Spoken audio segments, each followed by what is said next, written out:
এখানে সুন্দর করে রাখো। আমরা এখন এই কেকটা কাটাকাটি করবো। ওয়াও!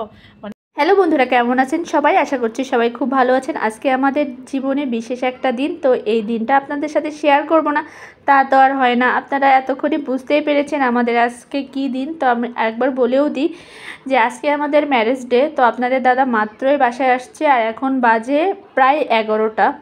তো আজকে আমার ম্যারেজ ডেতে সে সারা দিন আমাকে এক ফোঁটাও সময় দিতে পারেনি। আমাকে কি বলবো, অনেক কষ্ট পেয়েছি। এমনকি বিকালের পর থেকে আমার সাথে আর ফোনেও যোগাযোগ হয়নি। আমি রাগ করে আর তাকে ফোনও দেইনি।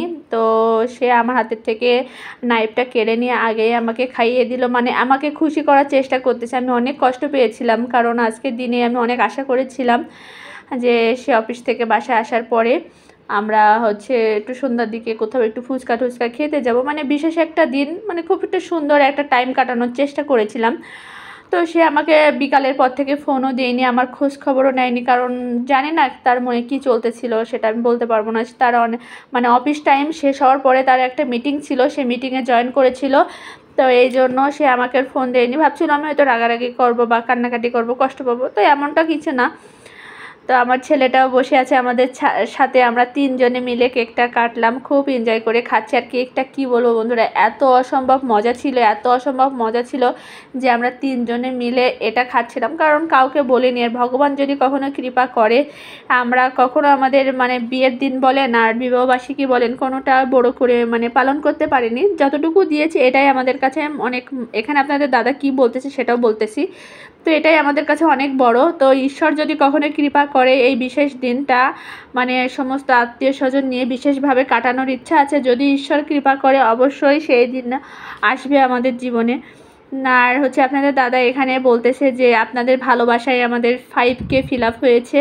তো ধীরে ধীরে এগিয়ে চলেছে আমাদের ছোট্ট মানে ফ্যামিলি, আস্তে আস্তে বড় হয়ে যাচ্ছে। আপনাদেরকে আমরা ফ্যামিলিই মনে করি, কারণ সব কিছুই ফ্যামিলির, যত যা কিছু সুখ দুঃখ সব কিছুই আপনাদের সাথে শেয়ার করি। তো আপনারা ফ্যামিলির বাইরে কেউ না।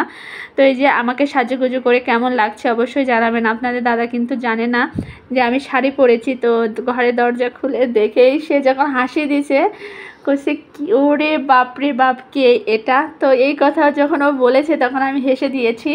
আর হেসে দেওয়ার পরে আমার আর রাগ ছিল না, তারপরেও তার সাথে যথেষ্ট পরিমাণে মানে আমি মুড অফ করেছিলাম, মানে আমার একদমই ভালো লাগছিল না। তখন 11টা বাজে, আমি অনেকক্ষণ ধরে সেজে গুজে ওয়েট করতেছিলাম।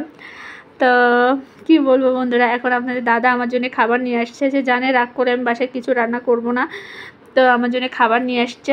আমি এই খাবারটা বসে বসে খাচ্ছি, আর কিছু গিফটও নিয়ে আসছে। আমি মানে প্রয়োজনীয় জিনিসপত্র, আমি যেহেতু চা খাই, আমার একটা ফেভারিট মগ পছন্দ হয়েছিল, তাকে আনতে বলেছিলাম। এই যে মগটা নিয়ে আসছে, অনেক পছন্দ হয়েছে আমার, ইয়েলো কালার। আর শ্যাম্পু, সেন্ট, তারপরে হ্যান্ড ওয়াশ আর কফি নিয়ে আসছে। তো আমি যেগুলো খাই সেগুলো নিয়ে আসতে বলি, আর যেগুলো ইউজ করার শেষ হয়ে গিয়েছিলো সেগুলো নিয়ে আসতে বলেছিলাম, সে নিয়ে এসেছে। বন্ধুরা, ভিডিওটা ভালো লাগলে অবশ্যই পাশে থাকবেন। Tata, bye bye.